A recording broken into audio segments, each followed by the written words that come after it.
My spoiled sister lied I abused her and incited Dad to send me to a reform school, but I exposed her vile scheme and left karma to seal her fate. Maybe real power isn't revenge, it's finally breaking free from their poison. Now I want to ask you, in the end, am I the asshole or not? When I was 7 years old, my grandmother on my dad's side began a pattern of behavior that would haunt me for years. It all started at a restaurant where, while I was ordering, she would pinch my arm and say, "You're disgustingly skinny, you need to eat more, or you'll die alone." She'd then plaster a look of pity on her face, as if she genuinely felt sorry for me. For context, my mom is Asian, and my dad is Irish, so my siblings and I were all naturally skinny. Asian baddies, as I like to call us. But her comments always made me feel deeply insecure, especially since I ate exactly what I wanted. To make matters worse, my dad gave her a spare key to our house. Once in a while, when we were all fast asleep, she'd barge in and start going through our things. My mom's files, my siblings, and my shared wardrobe, everything. Since she refused to wear adult diapers, she left poop stains around our home, on the radiator, the couch, and all the chairs. It literally grosses me out to even think about. As the oldest, I learned the full truth when I turned 15. My mom confided in me that, before my siblings and I were born, my grandmother constantly made racist comments to her. Sometimes, she'd pull her eyes into slits and say, "Hey, see, now we look the same." Whenever my mom cooked meals for them, dishes that took hours to prepare, my grandmother would scream, "No, don't tell me you cooked the dog. It was lame and cruel." I kept my mom's secrets from my siblings and dad, but my brother hated her regardless. My little sister Millie, however, was always rebellious. My parents could say the sky was blue, and she'd argue it was purple, just to disagree. When she turned 12, she became my grandmother's little doll. She started making racist jokes, acting like a pick-me but for race instead of gender. Sometimes she'd go through our mom's files and send photos to our grandmother. The breaking point came when we moved to a new house, and my grandmother no longer had a spare key, until Millie took it upon herself to print her a new one. That's when I warned my mom to watch out for her. Mom said she'd keep an eye out, but we both thought it wouldn't cause major problems. I was 16 when my grandmother's 85th birthday approached. My dad insisted that either my brother or sister had to plan it, threatening that if they didn't do a good job, they'd be sleeping outside for the rest of the year. As the oldest, I'd already volunteered dozens of times to deal with her, so I guess my dad wanted my siblings to step up too. If you're the eldest child, you know that title means constantly doing things you don't want to do. So when Millie asked me to plan the party and let her take credit, I agreed. It was just easier that way. On my grandmother's big day, I themed the entire event around St. Patrick's Day since it fell on her birthday, and she was fiercely patriotic. I made everyone wear jerseys, decorated with shamrocks everywhere, and for dinner, we had homemade roast chicken with roast potatoes and boiled carrots, a classic. As soon as the chicken came out of the oven, Millie shouted, "God, I did such a good job! This chicken is amazing!" I rolled my eyes and let her have her moment, but then my grandmother started praising her. "Millie, did you really do all this for me?" she asked, putting her hand on her heart as if deeply touched. "Yes, I did," Millie replied. "You know, Tyra was insisting I cook Asian-style duck, but I said no way." She threw her head back and laughed. My dad and grandmother both glared at me, their fists clenched. The meal was so good that they were soon distracted and everything seemed fine again. Or so I thought. 10 minutes later, Millie said something that changed the energy in the room. "You know, this whole time, Tyra has been stopping me from doing stuff for you, Granny. She said she's the only one capable out of the three of us." My dad believed her immediately, likely because it was easier than admitting we all hated his mother. He stood up, dragged me upstairs to the bedroom in front of everyone, and raised his arm to strike me. "She's lying!" I cried out. "I planned this entire dinner!" He froze midair, his eyes conflicted with uncertainty. Instead of hitting me, he stormed downstairs to grab Millie. I followed, shaking, my legs feeling like they might give out. Downstairs, my dad confronted Millie in front of everyone, demanding the truth. She burst into tears, sobbing, "Tyra's lying again. She always does this." She looked to our grandmother for support, her tears appearing on command like a faucet she could turn on at will. "She's always trying to make me look bad," Millie added. My grandmother jumped in, putting her arm around her. "Your oldest has always been jealous of poor Millie. I've seen it for years," she said, shaking her head sadly. "It's that Asian blood in her that makes her devious." The room went silent at her blatant racism. Even my dad looked uncomfortable, but he didn't correct her. My mom tried to intervene. "That's not true," she said. But my dad snapped, "Stay out of this, May. This is between my daughters and me." My mom flinched, her eyes filled with familiar resignation. "I literally spent 3 days planning this," I said, holding out my blistered hands from kneading bread. "I made the shopping list, decorated everything, and cooked all the food. My dad wouldn't even look at my hands." Millie cried harder. "She's just saying that because she's jealous that you like my party better than anything she's ever done." Her voice rose to a wail, piercing through my dad's skepticism. My brother tried to back me up. "Dad, I saw Tyra cooking all day," he said, but my dad held up his hand. "Enough. Tyra, you're grounded indefinitely. I'm sick of your lies and jealousy." I stood there in shock. "But I'm telling the truth." My grandmother clicked her tongue. "Such a troublemaker, always has been." My dad pointed to the stairs. "Go to your room now." I looked to my mom for help, but she gave me a helpless look, unable to stand up to my dad in that moment. As I headed upstairs, I heard Millie sniffling dramatically while my grandmother comforted her. Poor dear, having to deal with such a sister, she said loudly enough for me to hear. The next few days were miserable. I was confined to my room except for meals and bathroom breaks. My phone was confiscated and I wasn't allowed to use the computer. Meanwhile, Millie received special treatment for being traumatized by my false accusations. She'd walk past my room humming happily, occasionally whispering, "Liar!" through the crack in the door. I overheard my grandmother talking to my dad in the kitchen. I've always worried about Tyra's behavior. "This jealousy isn't normal. Perhaps she needs professional help," she said. My dad sighed. "Maybe you're right, Mom. They were discussing sending me to therapy because I told the truth." The worst part was Millie's smirk whenever our parents weren't looking. She was enjoying this, with my grandmother as her ally, turning my dad against me. One night, my brother Bradley snuck into my room. "I know you're telling the truth," he whispered. "Millie's been bragging to her friends about how she tricked everyone. At least someone believed me, but what could we do?" My dad was under my grandmother's spell, and Millie was learning her manipulation tactics. I needed to expose them before things got worse, but with no phone, no computer, and essentially under house arrest, I had no idea how. A week into my grounding, I noticed my things disappearing. Small items like my favorite hair clip, a bracelet from my mom, and a few dollars from my emergency stash. I suspected Millie, but without proof, my dad would just accuse me of lying again. One afternoon, while dusting the living room, one of the few times I was allowed out, I overheard Millie on the phone in the kitchen, using her fake sweet voice. "Yes, Granny, I'll get more of Mom's papers for you. Tyra's still grounded, so she can't stop me," she giggled. "Dad totally believes me about everything now." I froze, duster in hand. Then I heard something chilling. "I know. I'll take more of Tyra's stuff and hide it in Mom's closet. Then I'll tell Dad that Mom is stealing from her own daughter. He'll be so mad." I nearly dropped the duster. They were planning to frame my mom now. This was spiraling out of control. I needed to tell someone, but who would believe me? My dad was completely under their spell, and my mom was already walking on eggshells. I snuck closer to the kitchen door to hear more, but just as Millie mentioned getting rid of Mom for good, my dad walked in the front door. "What are you doing?" he asked, eyeing me suspiciously. "Just cleaning, like you told me to," I said, trying to sound casual. He grunted and walked past. I heard Millie quickly end her call and greet him with her usual fake enthusiasm. That night, Bradley snuck into my room again. "I borrowed this from my friend Jordan," he whispered, pulling out a small flip phone. "It's old, but it works. You can use it to record Millie and Granny when they're plotting." I could have hugged him. "Bradley, you're a lifesaver," I said. "Just be careful," he warned. "If Dad catches you with this, we're both dead."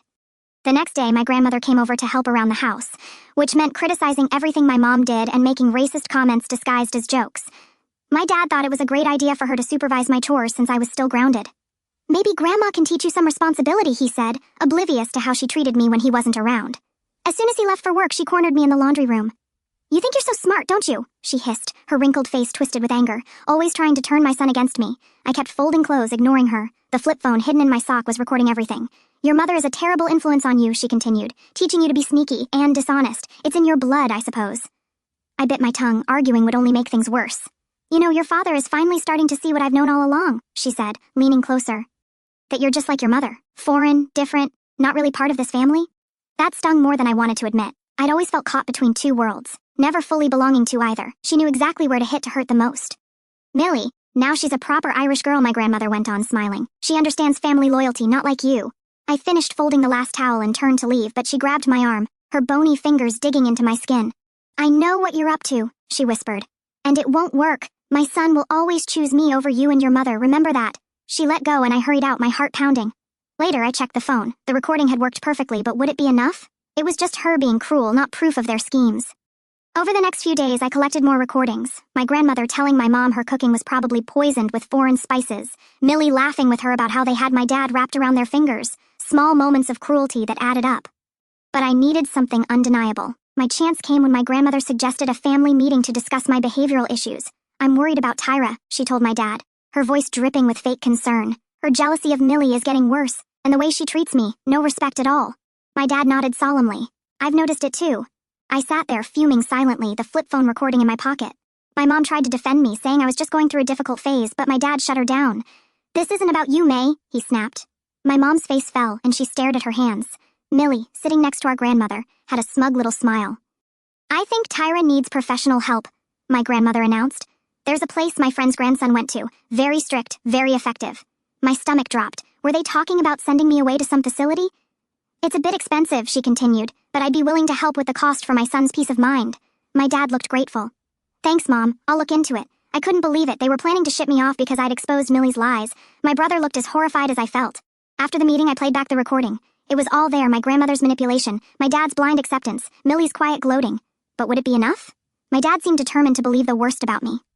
The next day, while cleaning the bathroom, I found Millie's diary hidden behind the towels. I knew I shouldn't read it, but desperate times called for desperate measures. I flipped it open and hit the jackpot, pages of Millie writing about how she and our grandmother were working together to get rid of Mom and teach Tyra a lesson. She detailed stealing my things and planting some in Mom's closet. I took photos of the most damning pages with the flip phone and carefully put the diary back. This was exactly what I needed, proof in Millie's own handwriting. That night, I showed Bradley the photos and recordings. "This is crazy," he whispered, scrolling through the evidence. "Millie's completely lost it and Granny's encouraging her."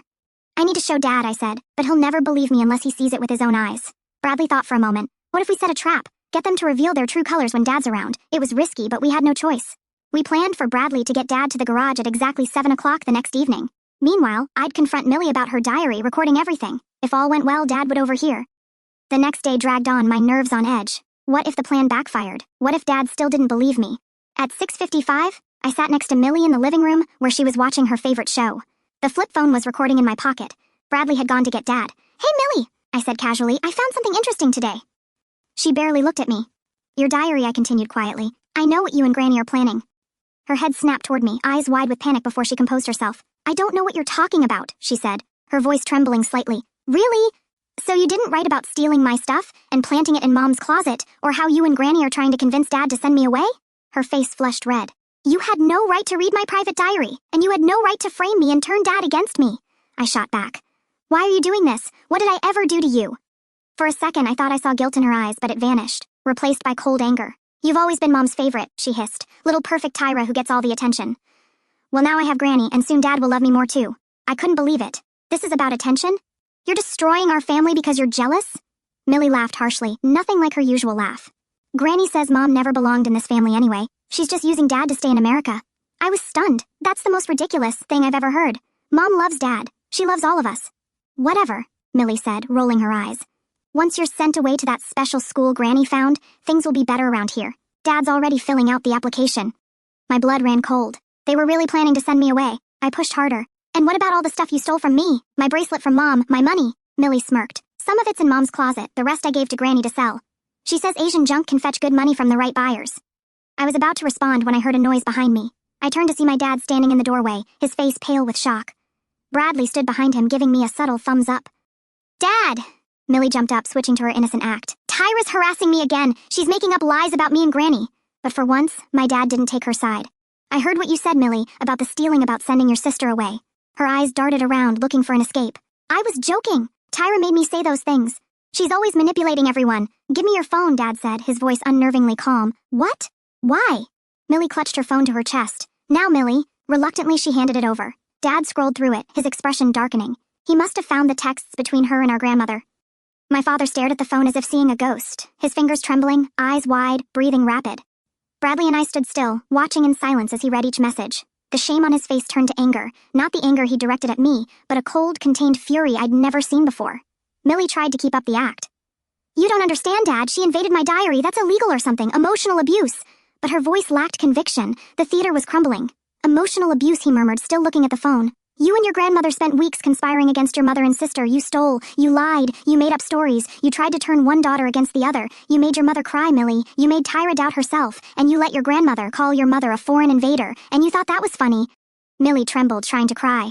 But the side effect of a life of lies is that no one believes your fake pain. "It was Granny. She taught me everything. I just wanted to be part of the family." My father looked up. "And you thought that meant destroying your sister?" The silence was suffocating. My grandmother, who hadn't appeared until then, emerged from the hallway. For a moment I thought she'd deny everything, but she just sighed and said with a small smile, "You're not going to kick me out, are you, dear? After everything I've done for you?" He stared at her, as if finally seeing what we'd all seen for years. "Everything you did for me? You destroyed my home. You poisoned my daughter. You tried to turn me into a blind monster like you." She tried to smile. "Dear..." "Shut up, Mom," he interrupted. Those words hit like a hammer. I'd never heard him speak to her like that. Not when she mocked my mom, not when she invaded our home, not when she spread poison among us. He took the phone and diary photos and left the room. I thought he was going to cool off, but he returned minutes later with a suitcase. "You're leaving today, Mom. And Millie, you too. Pack your things. Don't you dare hide anything. I'll turn the house upside down if I have to." My grandmother's eyes widened. "You can't do this. I'm your mother. And I'm a father," he said. "A terrible father, I admit. But not anymore. Not after this." Millie screamed, "Dad, are you crazy? What if it rains? You're throwing me out on the street." He looked at her coldly. "You threw your sister into an invisible prison for weeks and you slept peacefully. What kind of daughter does that?" She ran upstairs, screaming for help, but my mother appeared and said firmly, "You will not scream in this house anymore." My grandmother tried to push past her, but Bradley held her arm. "Don't touch my mother," he said, serious as never before. In less than an hour, both were out, literally. My grandmother screamed in the yard, Millie sobbed with her phone confiscated, and my father locked the door. For the first time, the house was silent, but inside I was in pieces. Even after justice, exposure, and revenge, the pain remained. It wasn't just lies, it was abandonment, racism, and injustice. And it hurt. It still hurt. At dinner that night, no one spoke until my father broke the silence. "I'm sorry." My mother lowered her eyes. Bradley pushed food around his plate. I wanted to accept his apology, but I couldn't. He continued, "I was weak, blind, and arrogant, and you, Tyra, were stronger than all of us combined." That hit harder than any punishment he'd ever given me. For the first time, he saw me as I was, as I'd always been. But forgiveness isn't automatic, and trauma doesn't vanish with an apology. I needed more, and maybe I'd have to find it myself. The days that followed were strange. The house, once a silent battlefield, now felt like an abandoned minefield. The silence I'd craved now bothered me. Every corner echoed memories of injustice. The day I was dragged to my room like a criminal, the door slamming, Millie's laughter outside. They were gone, but the damage lingered. My father tried to compensate, bringing my favorite ice cream, buying flowers for my mom, helping Bradley with homework. As if a bouquet or chocolate could erase what he'd allowed. As if he hadn't called me a liar, locked me in my room, or threatened to send me away. As if he hadn't stayed silent when his mother said my Asian blood made me dishonest. My mom still walked on eggshells, but now she no longer lowered her eyes. She responded with purposeful silence when he tried to talk, a subtle punishment that hurt him. I could see it. What irritated me most was that Millie was living normally. Yes, she and our grandmother were out of our house, but they were together. Free, unpunished, shameless. Millie went to school as if nothing had happened. Through Bradley's phone, I saw her social media, new photos, her smiling with our grandmother in the yard of her old house, dancing videos like she was on vacation, not exiled. I was blocked from everything, while she got messages saying, "You're so perfect, and your sister is strange. Always was. You're the favorite." That burned me inside. I wanted justice, but more than that, I wanted her to feel what I felt. The isolation, the desperation, the doubt about your sanity. I wanted Millie to feel fear. Bradley helped me recover old messages she'd sent to classmates, mocking my mom and saying our grandmother would clean the family of defects. With help from my mom's friend, a school counselor, we forwarded these to the school board, which was already on alert due to prior bullying reports. 2 days later, Millie was suspended indefinitely for discriminatory behavior and hate speech. The school required her to be evaluated by a psychopedagogical team before returning. I didn't celebrate. I didn't need to. Seeing my mom on the phone with the school being heard and taken seriously for the first time was enough. My father, upon receiving the school's email, said nothing. He sat in the kitchen, staring at the sink for long minutes. "I failed you all," he said without looking at anyone. "You, Tyra, you, May, and even Bradley. I let myself be manipulated by my mother, by my youngest daughter. But the worst is, I knew something was wrong. I just didn't want to admit it because it was easier." My mom continued cooking as if he wasn't there. I stayed silent because he was right. Hearing the truth doesn't erase the damage or repair the trauma. One thought consumed me. What if this came back? With people like my grandmother, silence never lasts. I was right. The following week, as I returned from school, I found her standing in front of our house with Millie beside her, unannounced, uninvited, as if they still had a right to be there. "We just want to talk, dear," my grandmother said in her fake tone. "Your father doesn't answer my calls, and Millie's devastated by all this. We're family." Millie stood silent, arms crossed, looking bored, as if she were doing us a favor. "You want to talk?" I said, containing my anger. "After everything you did, you think you can knock on the door and pretend you're the victims?" My grandmother sighed. "Won't you forgive us?" "No," I replied, "and I'll make sure no one believes a single word that comes out of your mouth. And as for you, Millie?" I looked into her eyes. "You're going to learn that every action has a consequence, and yours haven't even begun yet." Before they could respond, I closed the gate in their faces. A weight lifted from my shoulders, but I knew the war wasn't over. Maybe it had just begun. My grandmother's words echoed for days, "Won't you forgive us?" It was almost funny. She spoke of forgiveness like it was an invitation to tea, when she should have been begging for mercy. But for people like her, humility is a foreign language. That encounter wasn't random. She knew my mom wouldn't let her in, and my dad wouldn't answer her calls. So why was she there? To provoke me? To prove she was still present, still powerful? 2 days later, the answer came. My mom was summoned to court over a complaint filed by my grandmother, claiming my mom had alienated us against our father, created a toxic environment of prejudice against traditional Irish family values, and encouraged me to emotionally manipulate my dad to destroy family bonds. I was paralyzed. Bradley punched the wall. My mom cried silently at the kitchen table. That was it. My grandmother couldn't accept losing, so she used the system to play the victim and punish us for defending ourselves. But this time, I was ready. I wouldn't let my mom fall again because of that woman. I had everything I needed, the recordings, the diary photos, the message screenshots, the school reports. I just needed to tie it together into something undeniable. To my surprise, my father stepped up. "I'm going to testify in favor of May," he said. My mom looked up, shocked. I let this house be corroded, but I won't allow the woman who took care of my children to suffer at my mother's hands. Not anymore. I didn't fully trust him, but I let it go. If he wanted to make amends, this was his chance. On the hearing day, my grandmother arrived dressed in beige, her hair done, wearing the expression of a suffering saint. Millie walked with her usual empty, superior look, showing no remorse. But this time, it wasn't just my word against theirs. The recordings were presented, the screenshots shown, and the school sent a written statement about Millie's suspension. My father, his voice trembling, admitted he'd been manipulated and that my mom, far from causing conflict, had been the only thing keeping our house standing. The judge read the documents, listened to the audios, and stared at my grandmother for long seconds. Are you aware that these recordings include not only racial insults but also encouragement for a minor to lie, steal, and sabotage her own family? He asked. She swallowed hard but tried to maintain composure. I'm an elderly woman. All I did was try to preserve the family's morals. You tried to destroy your daughter-in-law and granddaughter, the judge replied. That's not moral. That's psychological abuse and racism disguised as tradition. Millie tried to defend her, crying and claiming confusion. But the more she spoke, the more tangled she became. The truth was clear. The judge dismissed the complaint, formally reprimanded my grandmother for bad faith litigation, and ordered her to maintain a minimum distance of 300 meters from our house and school. Millie was included in the order for her complicity and repeated manipulation. My father left silently, but my mom cried tears of relief for the first time in years. I took a deep breath. It wasn't happiness I felt. It was something stronger. Peace. An angry, tired, but liberating peace. In the following months, my mom returned to her office job, which she'd abandoned years ago. Bradley joined the school debate team, and I started therapy. I was strong, but I was also broken. Being called a liar, a manipulator, not part of the family because of my heritage, it left marks. But I wasn't alone anymore. Millie changed schools, and my grandmother disappeared for a while. Rumors surfaced that they tried to move to another city. It doesn't matter, they no longer have power here, and I survived.